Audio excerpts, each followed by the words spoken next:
नवापुरा नाम के छोटे से गांव में लखन अपनी पत्नी सुषमा और बेटी नीतू के साथ रहता था। लखन मजदूरी कर किसी तरह अपने परिवार का गुजारा करता था, लेकिन इस बार की ठंड और लगातार होती बारिश ने उनकी मुश्किलें कई गुना बढ़ा दी थीं।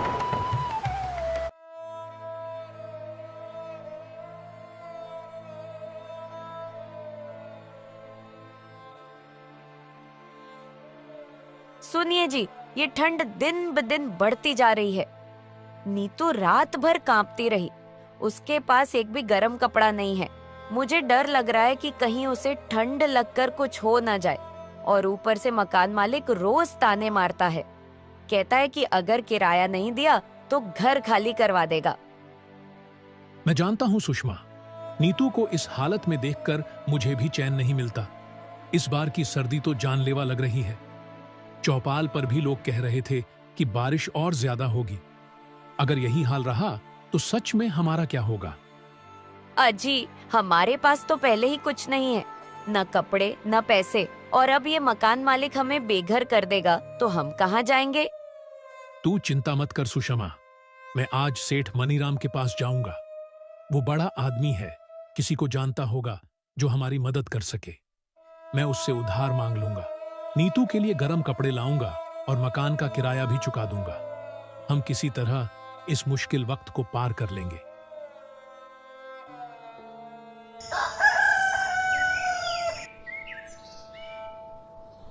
अगली सुबह लखन अपने गांव के सेठ मनीराम से मदद मांगने के लिए निकलता है। मनीराम गांव का सबसे बड़ा व्यापारी था, लेकिन उसके स्वभाव की कठोरता से पूरा गांव वाकिफ था। सेठ मनीराम अपने आंगन में अलाव के पास खड़ा है, नौकरों पर चिल्ला रहा है, अरे ओ रमेश, लकड़ी ढंग से लगा नहीं सकते क्या? अगर ये काम नहीं कर सकते तो घर बैठ जाओ। और सुनो, गोदाम का हिसाब आज शाम तक पूरा होना चाहिए, नहीं तो नौकरी से निकाल दूंगा। लखन सहमे हुए धीरे धीरे आगे बढ़ता है और विनम्रता से मनीराम से कहता है, सेठ जी, माफ कीजिएगा, मैं एक छोटी सी मदद मांगने आया हूँ। मेरी बेटी नीतू ठंड से कांपती रहती है। उसके पास एक भी गर्म कपड़ा नहीं है और मकान का किराया भी 3 महीने से बाकी है। मकान मालिक रोज दरवाजे पर आकर चिल्लाता है, सेठ जी। अरे लखन, मुझे क्या लगता है कि मैं तुम्हारा मकान मालिक हूँ जो तुझे उधार दूं? मेरे पास कोई खजाना नहीं है और ये तुम्हारे घर का मामला है, इसमें मैं क्या कर सकता हूँ? आप बस थोड़ा सा उधार दे दीजिए, मैं दिन रात मेहनत करके आपकी हर पाई चुका दूंगा।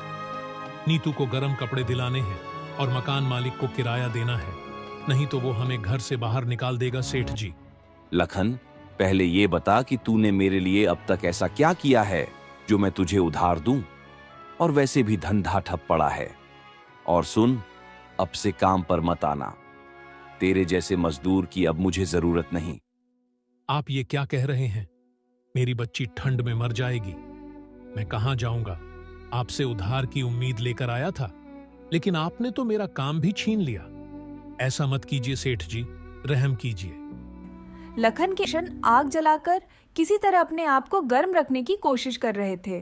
वही रात बीत जाती है और सुबह हो जाती है।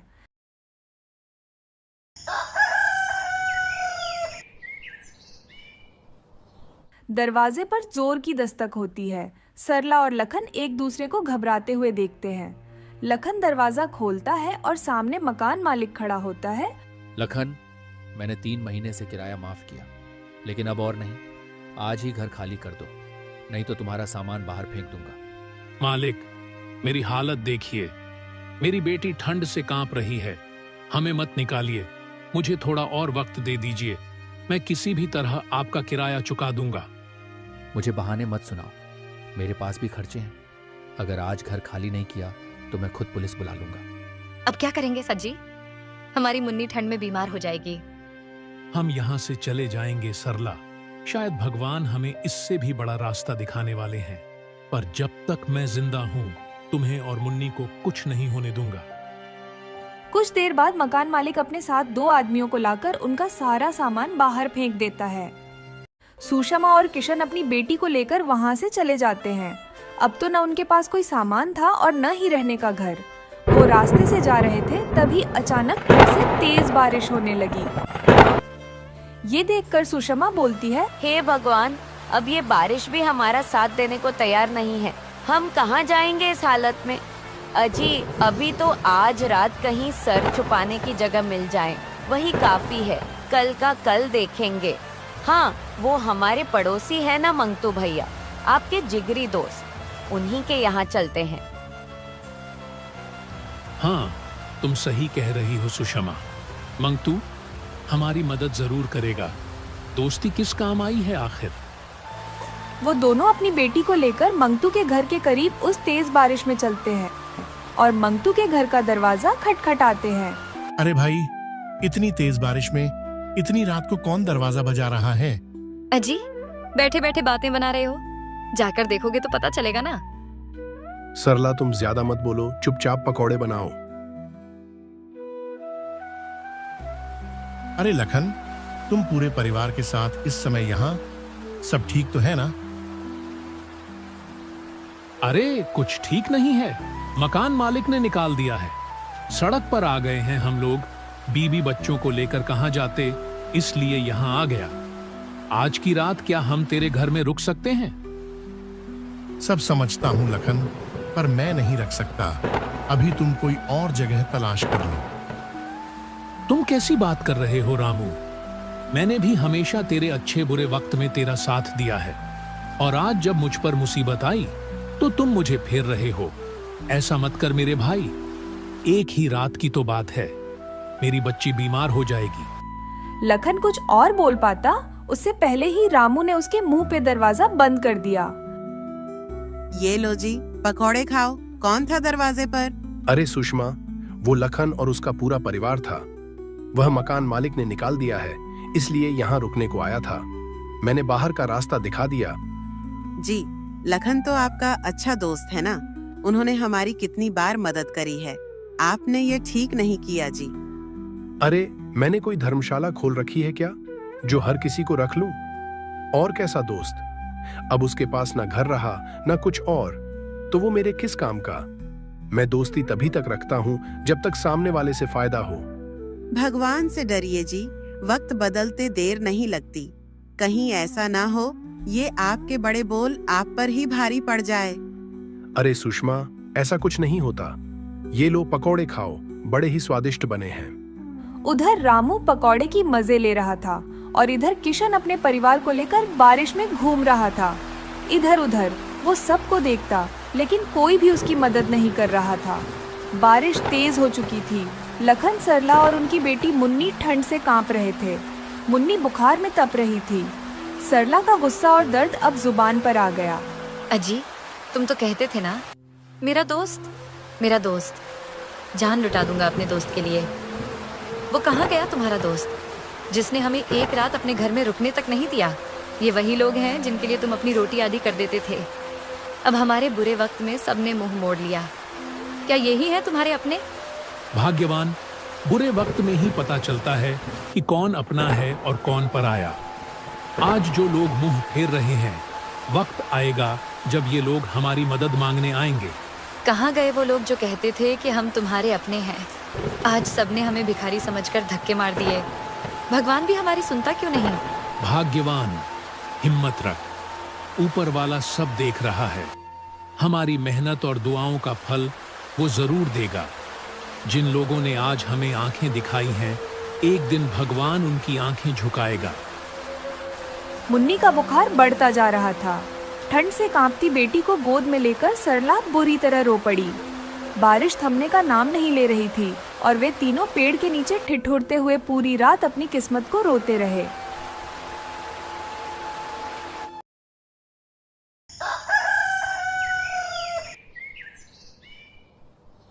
भाग्यवान, तुम यहीं पेड़ के नीचे मुन्नी के साथ आराम से रहो।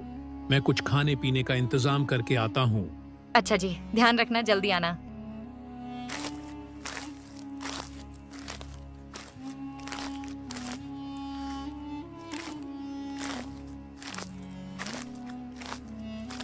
शाम होने से पहले लखन अलाव जलाने के लिए लकड़ी, खाने पीने का सामान और मुन्नी की दवाई लेकर आ जाता है।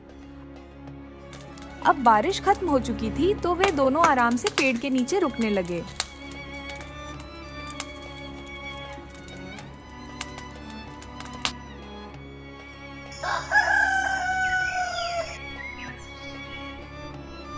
एक सुबह लखन का दोस्त मंगतू वहां से गुजरता है।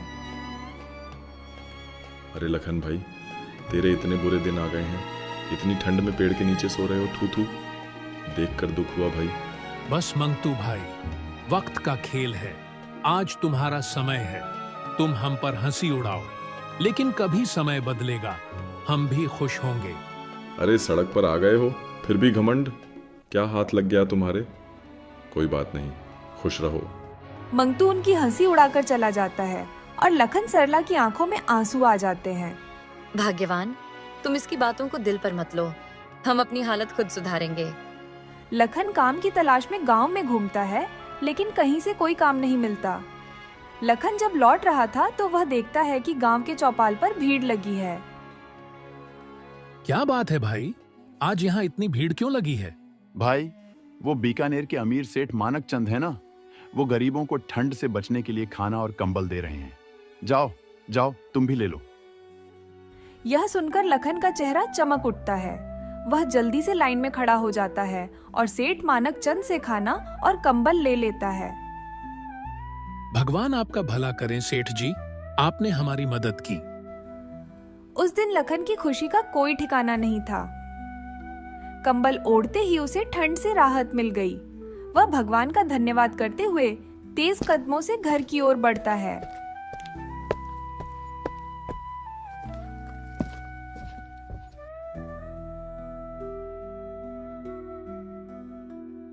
अजी, आ गए आप? और ये नया कंबल कहाँ से लाए आज? अरे भगवान, वो बीकानेर वाले अमीर सेठ मानक चंद थे ना, वे गांव में जरूरतमंदों को कंबल और खाना बांट रहे थे, तो मैंने भी वहां से ले लिया। अब तुमने सही किया, अब तुम्हें ठंड नहीं लगेगी। किशन, जो थोड़ी मेहनत के बाद मुश्किल से खाने का सामान लेकर आया था, अपने परिवार के साथ बैठकर खाने ही वाला था कि तभी एक बूढ़ा आदमी थरथराते कदमों से उनके पास आता है।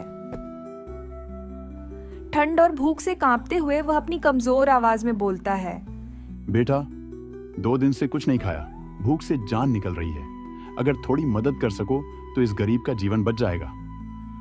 बाबा, मैं खुद मुश्किल से 2 रोटियां जुटा पाया हूं। मेरे परिवार के लिए भी ये काफी नहीं है। मुझसे और मदद की उम्मीद मत कीजिए। बेटा, मैं जानता हूं कि तुम्हारी भी हालत अच्छी नहीं है, पर अगर मेरी जगह तुम्हारे बच्चे भूखे होते तो क्या कोई उनकी मदद करता? भगवान ने मुझे तुम्हारे पास भेजा है, हो सके तो दया करो। किशन एक पल के लिए चुप हो जाता है। उसकी नजर अपनी बेटी पर पड़ती है, जो भूखी होते हुए भी मुस्कुरा रही थी। वह सोच में पड़ जाता है और बूढ़े आदमी की हालत उसकी आत्मा को झकझोर देती है। बाबा, आपकी बात ने मेरा दिल छू लिया। भूख का दर्द क्या होता है, ये मुझसे बेहतर कौन समझ सकता है। जो थोड़ा है वो भी आपसे बांट लूंगा। परिवार तो संभाल लेगा, लेकिन किसी की जान बचाना बड़ा पुण्य है। किशन उठता है और बूढ़े आदमी को अपनी 2 रोटियों में से एक दे देता है। बूढ़े आदमी ने खाना खाया और थोड़ा सा राहत महसूस की। बेटा, तुम्हारा ये त्याग मैं कभी नहीं भूलूंगा। भगवान तुम्हारे इस भले काम का फल जरूर देगा। तुम्हारे घर में कभी कमी नहीं होगी। बाबा, हम सभी इंसान हैं और इंसानियत ही सबसे बड़ा धर्म है। आप खाइए, भगवान हमारे लिए और इंतजाम करेंगे। पर बेटा, तुम इतनी सर्दी में यहाँ सड़क किनारे क्या कर रहे हो? लखन ने उसे अपने जीवन की सारी आपबीती सुनाई। बेटा, तुम्हारे साथ तो बहुत बुरा हुआ। माफ करना, मैंने तो तुम्हारा सारा खाना भी खा लिया। अब इतनी ठंडी में तुम लोग क्या खाओगे? बाबा जी, इसमें माफी की कोई बात नहीं। किसी की मदद करना ही इंसान का सबसे बड़ा कर्तव्य है। बेटा, मेरे पास ज्यादा कुछ तो नहीं है, केवल ये पोटली है। लो, ये मैं तुम्हें दे रहा हूं क्योंकि तुमने बिना किसी लालच के मेरी मदद की है। ये तुम्हारा हक है। ऐसा कहकर वो बूढ़ा व्यक्ति पोटली किशन को दे देता है। किशन के मन में कई सवाल थे, लेकिन उसने पोटली को आदरपूर्वक स्वीकार कर लिया। उसे नहीं पता था कि उस पोटली में उसकी जिंदगी बदलने की ताकत छुपी है। वह बूढ़ा आदमी धीरे धीरे वहां से चला गया। लखन और सरला उसकी बातों पर विश्वास नहीं कर पा रहे थे। अजी, वह बूढ़े बाबा तो बहुत गरीब लग रहे थे। भला वह हमें क्या ही दे सकते हैं? भाग्यवान, कभी कभी गरीबों की दुआ और आशीर्वाद ही सबसे बड़ा धन होता है। चलो, उन्होंने जो पोटली दी है उसे खोल कर देखते हैं। जब उन्होंने पोटली खोली तो उनकी आंखें फटी की फटी रह गईं। उसमें बहुत सारे सोने के सिक्के थे। अरे बाप रे, इतने सारे सोने के सिक्के। हाँ सरला, मुझे लगता है वह बूढ़े बाबा कोई साधारण इंसान नहीं थे। शायद यह भगवान का रूप थे। हाँ जी, आप सही कह रहे हैं। लगता है भगवान ने हमारी प्रार्थना सुन ली। इसके बाद लखन ने उन सिक्कों को बेच दिया और उनसे एक सुंदर सा घर बनवाया। अब उनके पास ठंड और बारिश से बचने के लिए एक मजबूत छत थी। लखन ने अपने लिए एक छोटा सा कारोबार भी शुरू किया, जिससे गांव के कुछ गरीबों को रोजगार भी मिल गया।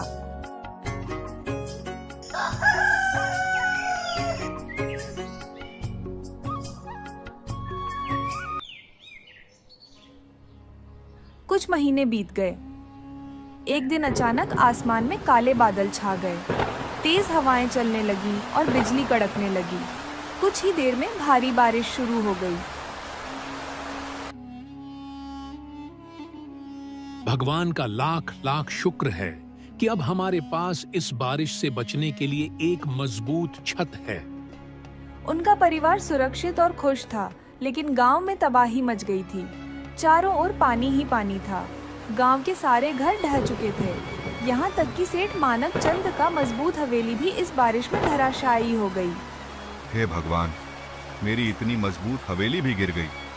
ये कैसा कहर है। सब लोग लखन के घर चलो। अब सिर्फ उसका ही घर बचा। जल्दी चलो, नहीं तो हम सब डूब कर मर जाएंगे। गांव के सारे लोग लखन के घर पहुंच गए। वे हैरान थे कि भयंकर बारिश और बाढ़ के बावजूद लखन का घर बिना किसी नुकसान के खड़ा था। लखन ने सबको घर में शरण दी। उनमें रामू भी था, जो पहले लखन का मजाक उड़ाया करता था और बुरे वक्त में उसकी मदद करने से पीछे हट गया था। लखन भाई, मुझे माफ कर दो। मैंने बुरे वक्त में तुम्हारी मदद नहीं की, बल्कि तुम्हारी हालत का मजाक उड़ाया। आज जब मेरा खुद का घर गिर गया तो समझ आया कि मैंने कितना गलत किया। रामू भाई, मैंने तुम्हें माफ किया। इंसान गलतियों से ही सीखता है। लेकिन याद रखना, जब भी कोई मुश्किल में हो, उसकी मदद जरूर करना। गरीब और असहाय लोगों का मजाक उड़ाने से ऊपर वाला नाराज होता है।